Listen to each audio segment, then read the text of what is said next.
夫君，我在沉思你的英灵，借此机会说说我的心里话。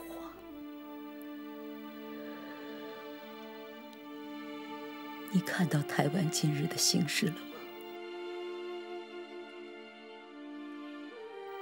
如今是冯锡范独断政务，他以重臣之位，以亲之名，挟客双而弄权。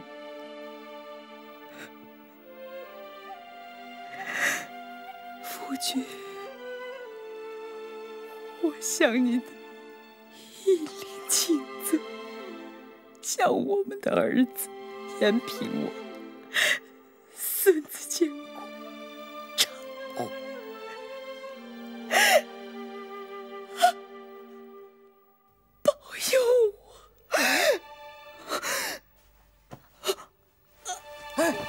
太妃，哎，慢点，慢点。慢点，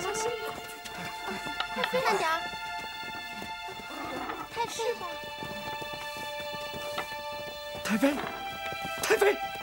太妃，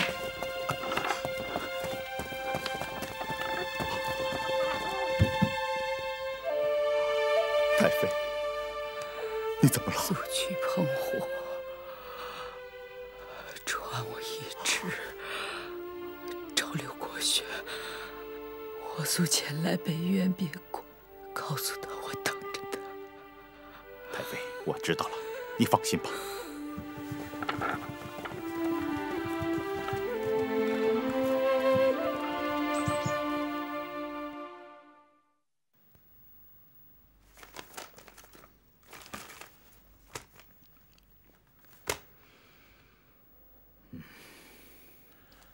皇上，福建水师提督万正色的折子批复了吗？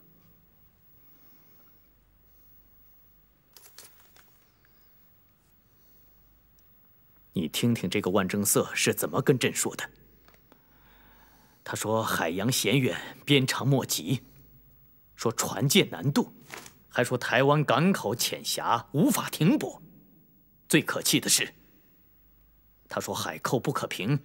身为水师提督，他竟然跟朕说，敌将永不可挡。你再念念那个八旗兵驻福建总将军喇哈达的奏折。这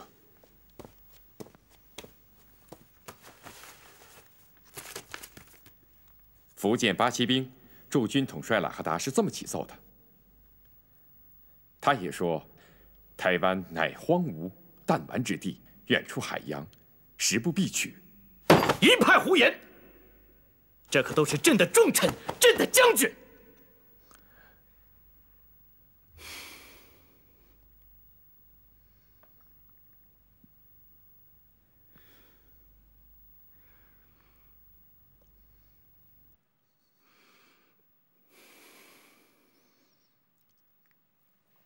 你坐吧。这。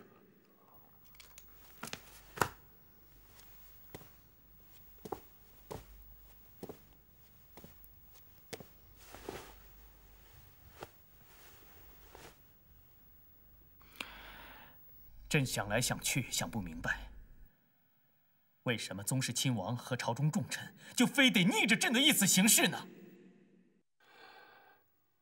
这个，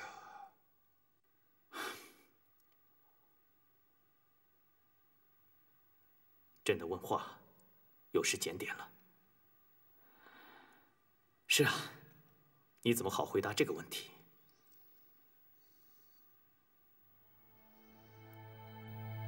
吴启觉呀，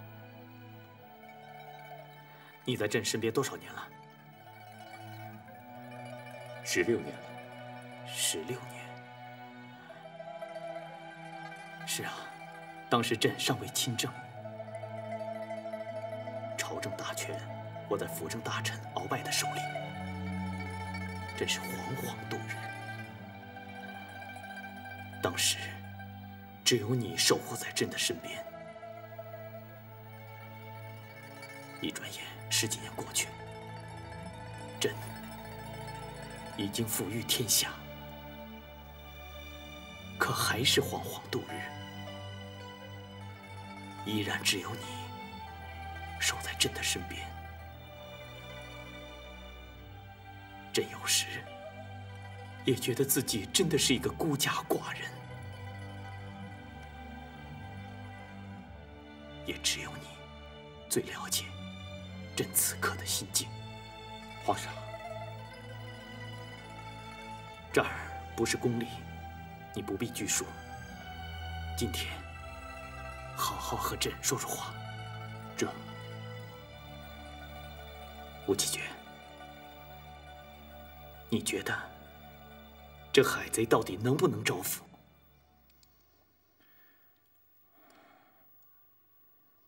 能，也不能。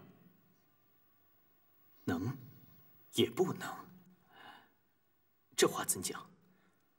若是按照如今的剿抚并用方略，则不能；要是按照施琅的因剿御抚方略，则能。道理何在？皇上，恕微臣胡说。但说无妨。谢皇上。现实的状况是隔海对峙，即便是金门、厦门，也都是岛屿，马不接阵，人不见面。这剿抚并用二字，因剿不到海贼，就只剩下一个抚字了。于是朝臣边将就把他们的目光盯在一个抚字上，能不能招抚海贼，就只是皇上的事了，只是派往台湾使者的事情，与他们没有任何干系，因此他们不用负任何责任，不会有任何闪失。只剩下皇上一个人着急了。是啊，都愿意过好日子，都是贪图安逸，都变成了吃皇粮不办事的主。接着说。而台湾海贼视海自固，皇上施恩招抚，他们硬是以自立乾坤4字要挟，朝廷不答应，他们就不服。朝廷若是答应他们自立乾坤，那就不是抚，而是卖了。没错，都自立乾坤了，还谈什么抚啊？皇上，因此说，这剿抚并用方略，实际上已经成了一句空话，绝不可能招抚海贼。施琅提出的因剿御抚的方略就完全不同，他是一个剿字当头，要求朝臣边将把他们的目光、心力、智力还有精力都放在一个剿字上，准备打海战，打前所未有的海战，打破釜沉舟的海战，打必胜必克的海战。海贼若不救抚，那就用武力消灭他们。为了打赢这场海战，兵部当全力保证兵源，户部当全力调集粮秣，吏部当精心挑选良将，总督巡抚当全力动员百姓，边将当全力训练精兵，还有文臣武将都得在这个剿字上尽力。尽职尽责者当受到奖赏，失职渎职者要受到严惩。在声势上就造成了压倒台湾的气势，使台湾失去视海自固的侥幸心理。那么议和就定能成功。说得好，说得好啊！朕没有想到，朕身边原本就有一个施琅，就有一个因剿御抚策略的护庸者。吴启觉，朕小看你了。看来当初你没白替侍郎向朕递奏折啊。可是你说，如此浅显的道理，为什么这些宗室亲王，还有朝廷的重臣，他们就不明白？这个，皇上，那是因为他们都是亲王重臣，他们之中，也许有些人是出于忧虑祖业、忧虑社稷，对施琅不信任；还有一些人是因为他们地位显赫、养尊处优、衣食华美、志得意满，别无所求。他们心里都明白，台湾的得失与他们没有什么干系。没有台湾，他们还是亲王重臣；攻取台湾，他们也是亲王重臣；失去台湾，他们还是亲王重臣。他们心里有数，失去台湾，天下的百姓咒骂的不是他们，后世的子孙咒骂的也不是他们。因此，他们的鼓噪反对和迟疑不解，或是出于真诚，或是出于做作，这些都不重要。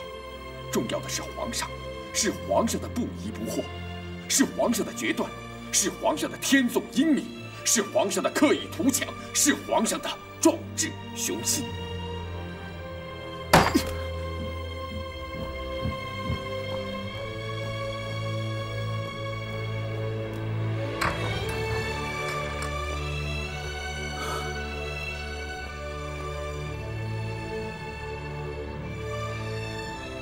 朕今天十分欣慰，朕听到了在乾清宫养心殿听不到的声音。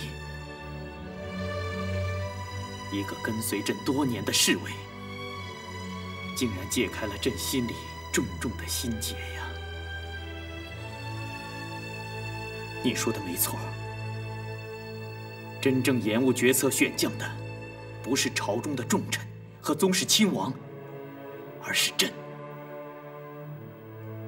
当年，朕平三藩之乱时太过草率，以至于我朝子民饱受了多年的战乱之苦。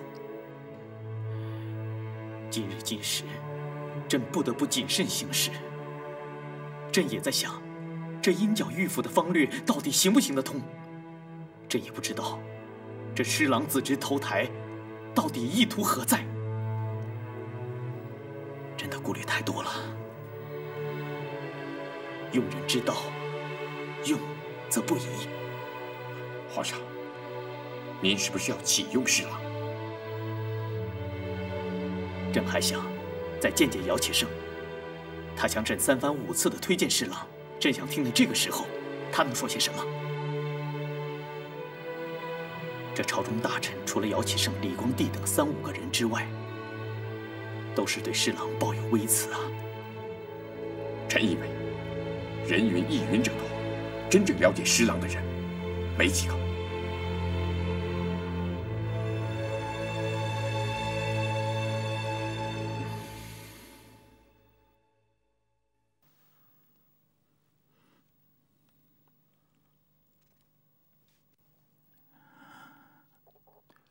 怎么样？我病自知，是肾气不足，全身浮肿，不会立即死去的。大家散去吧。太妃的病情应告知延平王和侍卫冯锡范大人。我的病状，别让东宁府知道，以免打扰延平王和冯锡范处理政务。下去吧。是太妃。下去，都下去。我得此之症，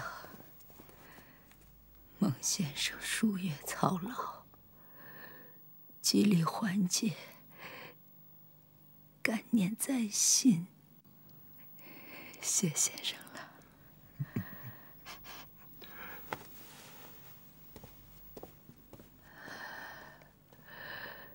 今日清晨还有雾吗？有雾。是大雾吗？是大雾。小人天亮时登上山顶眺望，确实是雾满山川，雾满原野，雾满海疆。澎湖有雾，后门难出；台湾有雾，路儿难入。今日是雾满海疆，出入不得。也许是天意的安排吧。不，太妃，人心会战胜天意的。刘总督熟悉海上风云，澎湖、台湾海陆水道尽受胸中了如指掌，定能破雾飞舟，安全抵达台湾。好。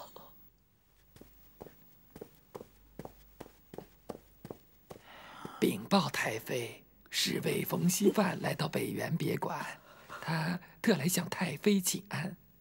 他消息倒很灵通，还是找上门来了。臣已代太妃赞扬了冯侍卫的心意，并挡驾说太妃近来病情稳定，情志极佳，饮食有增。昨夜与侍女一起维系，睡得晚了一些，并传出谕旨，今日不接见任何官员。可冯侍卫说是奉延平王之旨，有极为机密重要的政情，请太妃裁定。太妃，朱林在。你快去北园别馆外双岔路口上等候刘总督，告知冯锡范在此，暂勿进入北园别馆。好，好，你放心，我去了。快去！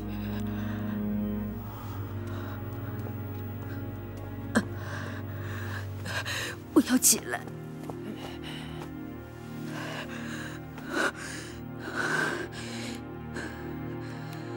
赵侍女，着装。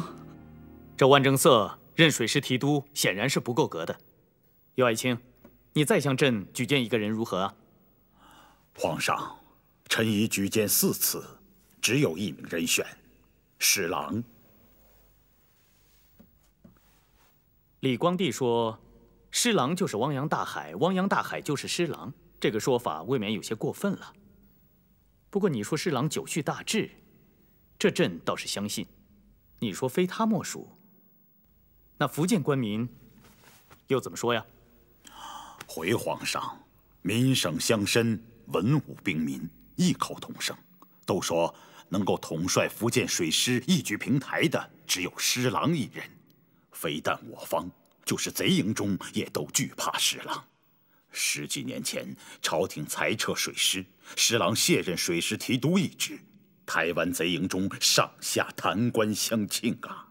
前不久，冯锡范派人刺杀施琅，不正表明他们惧怕施琅吗？你到京城先去拜会的是何人？回皇上，臣一到京城征尘未息，就去拜见了施琅大人。那朕问你，你进了京城，一不拜会恩师，二不拜会当朝首辅大臣，而是一头扎进了施琅的府邸，是何居心呢？回皇上，那是因为臣跟施琅在对台方略上所见相同，自然有探讨的引力。此外，臣对施琅的为人仰慕已久，想结识他。可知施琅有一子在台湾，且封了侯，有无此事啊？回皇上，确有此事。这就难怪朝中大臣们对启用施琅持有这么多的反对声浪了。他毕竟有一子在贼营中从逆，并非空穴来风啊。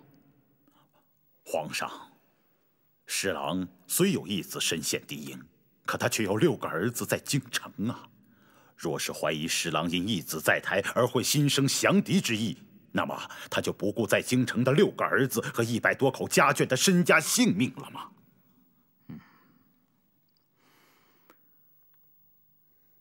李光地，他说的有道理吗？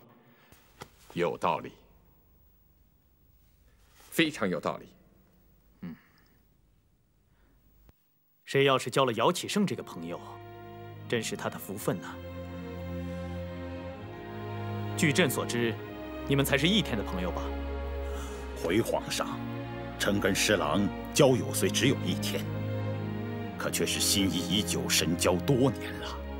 臣还有一个保证：侍郎的儿子施世宗不仅不会降贼，日后还可能成为功臣。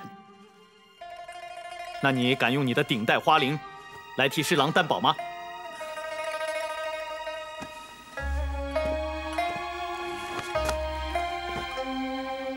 这是何物啊？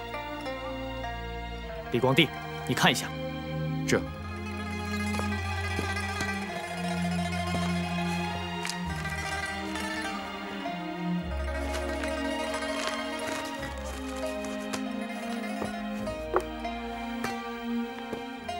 回皇上，这是姚大人全家上上下下121口人的名册。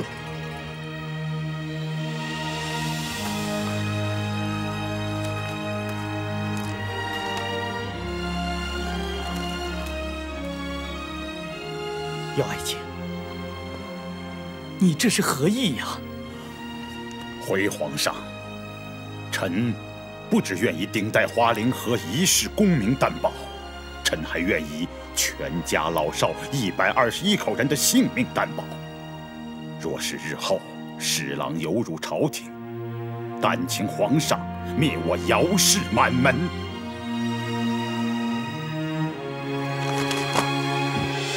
姚爱卿，快请起！姚爱卿，其实你一来，朕决心已下，决意请侍郎平定台湾，保大清江山一统，非侍郎莫属啊！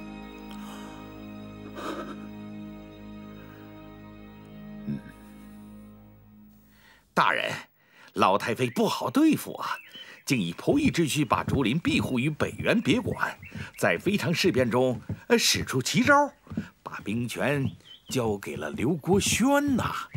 所以，我如坐针毡，寝食不安呢。嘿嘿，大人天赐良机呀！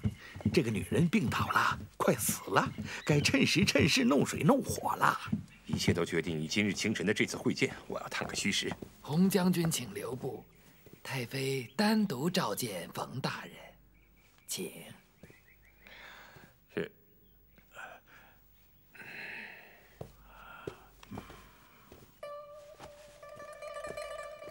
臣冯锡范叩见太妃，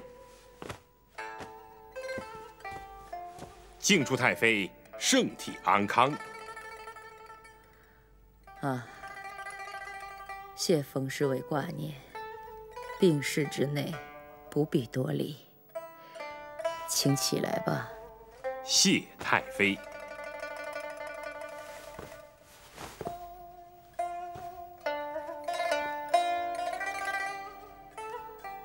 延平王近日如何？孺子可教吗？啊，启禀太妃。延平王虽然年幼，但天纵英明，聪颖好学，已熟悉全部政务。每天卯时召对群臣于东宁府，勤政勤劳，绝事得当，深受大臣们的敬仰。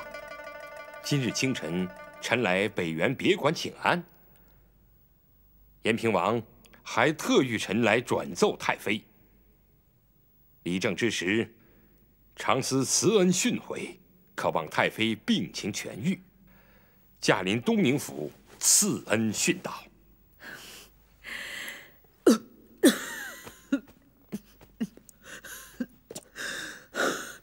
好，延平王果若冯侍卫所语，我就心无忧虑了。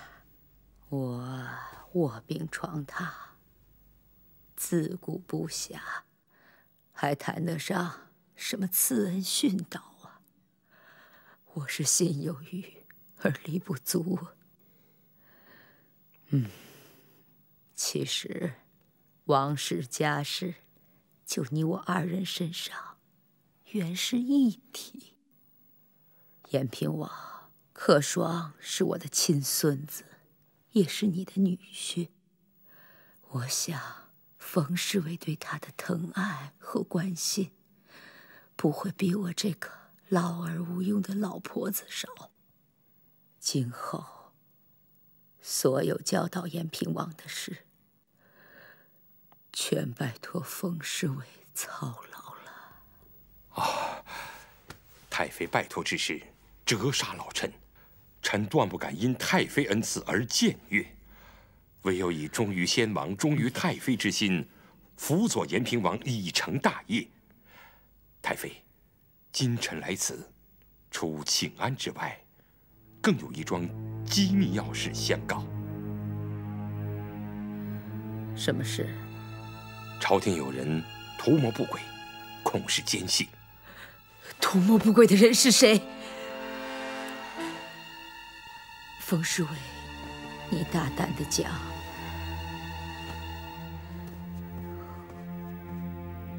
啊，启禀太妃，图谋不轨的首恶名叫傅维林。傅维林，就是那个宾客司能说会道的秀才。啊，正是此人。他在几年前与清廷议和的谈判中，充任我方联络使者，与清廷福建总督姚启圣相处极熟，通敌有年，早生异心。近来活动奇特，行动诡秘，以酒宴结交友朋，以怪论蛊惑人心。除大肆散布清廷兵强船坚外，还对延平王的继位理政大放不恭敬之词。秀才作乱，一张嘴，办不了什么大事。你们也不用大惊小怪的。我看他人挺老实，反不了。启禀太妃，臣原来也是这样想，可是傅维林不仅有一张能说会道的嘴巴，而且已经把手伸向了兵权。哦，启禀太妃，据臣所知，傅维林确已串通了几镇将领，他手中已握有几镇兵马：果宜中镇副将杨德，游兵镇中营周烈，后镇中军徐其昌，必须镇参将洪存光，连为前镇守备吴传，都成了傅维林酒桌上的常客，厅堂上的密友。据说，连刘国轩总督身边的林升将军，也闻傅维林之说而流涕叹息。太妃，他们准备在施琅进犯时举事内应，卖主求荣啊！如此一桩关于台湾未来的大奸大案，你有何证据？太妃，这是依据建威后镇朱友等人检举揭发写成的书奏，奉延平王之谕，恭承太妃裁决。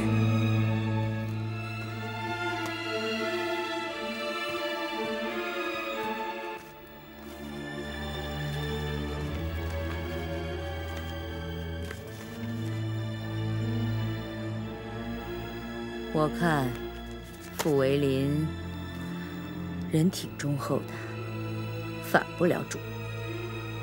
你们以前不是也说那个朱林有义举吗？他只是有不同的看法，并不是对王室不忠。不要再自相残杀了。下去吧。姐，太妃圣安。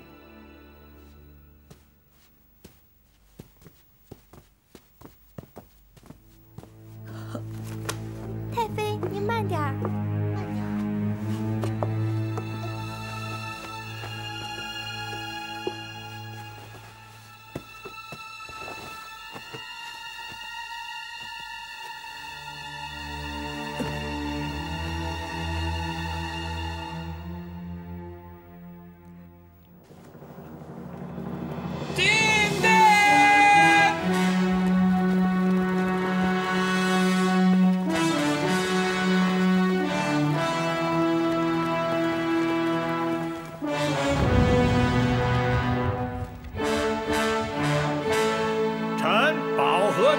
学士李卫奉旨赞襄述政，奉宣伦音。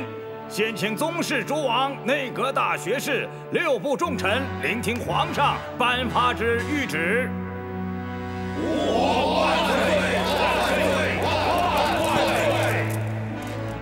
岁！谕旨：奉天承运，皇帝诏曰：康熙20年6月7日，皇上御示，延平王即服明珠，贼终必趁离扰乱，亦趁机抵定澎湖、台湾。总督姚启圣、巡抚吴兴作、提督诺曼、万正色等与将军喇哈达、侍郎吴努春同心合制，将绿渠州师分领前进，务期剿抚并用，抵定海疆，务务时机。钦此。吾皇万岁！万岁！万万岁！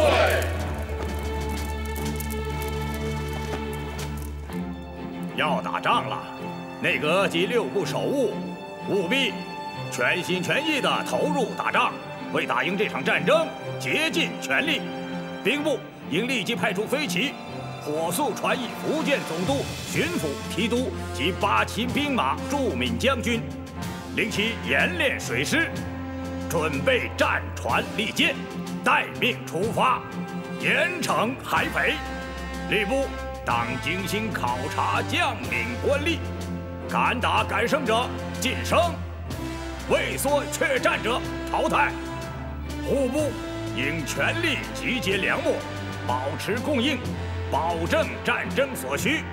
朝廷文武官员从即日起，务必在打仗2字上振作起精神来。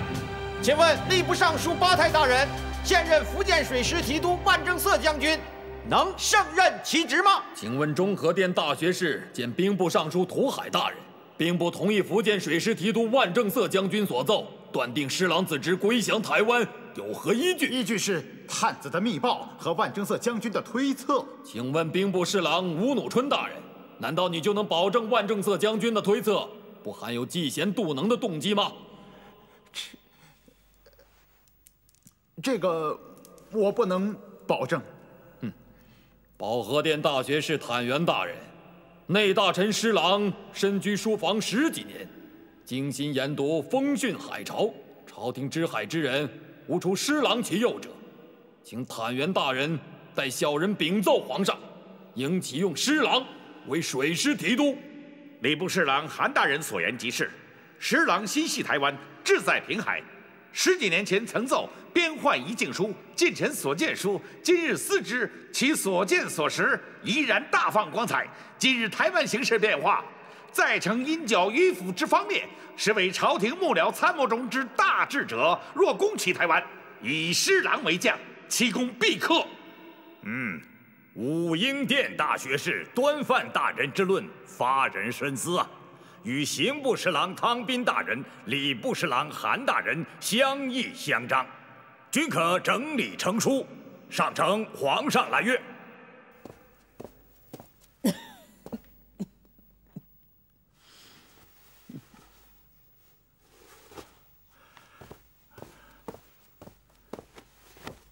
太妃，我刘国轩回来晚了。国轩，近来各镇军心如何？全军斗志尚可，只是有些阵营萌生混乱之状。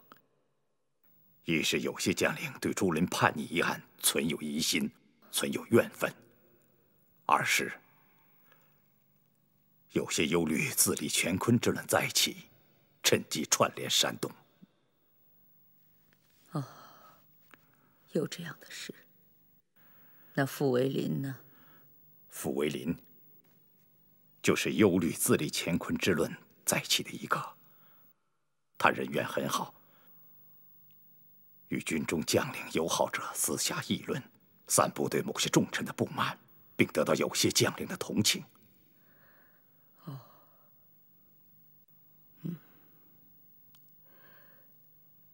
国轩，你说施琅真能再起吗？太妃，清廷若兴师平台的话，施琅必起。先生，此时此刻有何感想？天高而明，地厚而平，绿草漫坡，弯路顺境。均天地之理，而应时顺势，海洋可渡，台湾可取。皇上当立万世不朽之业绩啊！程先生吉言了。朕虽决意启用侍郎，可是这朝中的反对之声还是居多啊。坐，光帝。谢皇上。你有何良策？回皇上，昨日午后，臣前去拜访了内大臣施琅的府邸。哦，那施琅近来如何？施琅近来一直闭门不出，不与任何朝臣交往。臣曾3次前往造访，都被师府门人以内大臣居书不出而拒绝。后来臣有第4次前往，经再三请求，使得进入师府客厅。但见施琅蓬头散发，胡须成绺，精神恍惚啊，状若街头乞丐。但是，一提起平定台湾之事，施琅神情骤变啊！只见他乱发浮起，胡须漫胸，目光炯炯，状若带月雄狮，气势令人呐！你给朕说的惟妙惟肖，朕仿佛真的看见了施琅。臣在与施琅的交谈中，施琅驳斥了朝臣长驱制胜、济南万全之论为庸人自扰。他说：“战场之争，变化万端呐。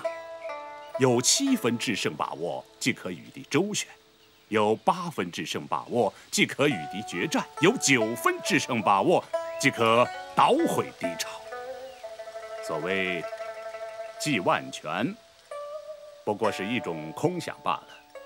过去没有，今天没有，将来也不会有。”施琅还斥责了朝臣府库拮据之论为盲人摸象，只知我府库拮据，不知敌府库已竭；只知我有出征之困难，不知敌也有灭顶之灾呀。我据财力10万，敌据财力7万，我胜；我据财力1万，敌据财力7000，我亦胜啊。对于朝臣暗中散布的伍子胥灭楚说，施琅只报以默然一笑，仅以时日可见4字作答。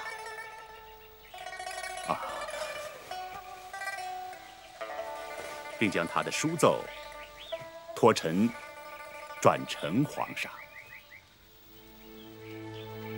来人，在。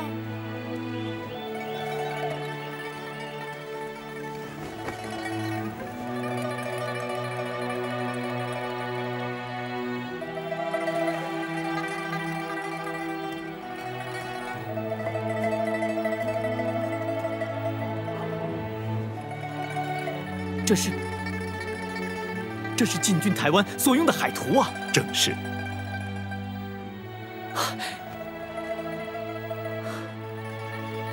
朕知道，当年郑成功正是得了台湾通事、合兵的线图，才得以收复台湾。这施琅的图比那一幅更为详细。哦，而且还是出自施琅的才智，真是可贵啊！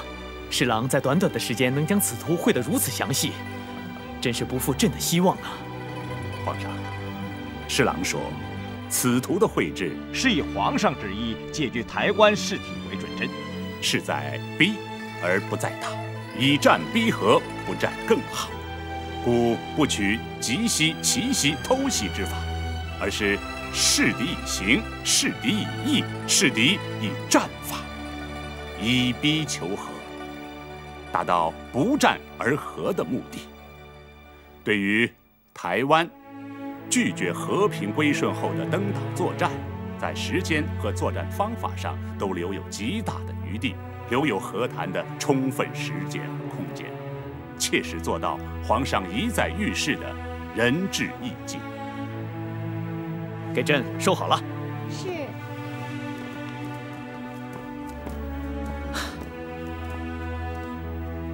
这个侍郎是真的知道如何作战呐。他更知道朕以战求和，更求不战而和的意图。这就是侍郎比朝廷中的其他将领高明之处，也正是朕最为欣赏之处。凤凰于飞，嗷嗷其语，翼负于天，该是凤凰展翅高飞的时候了。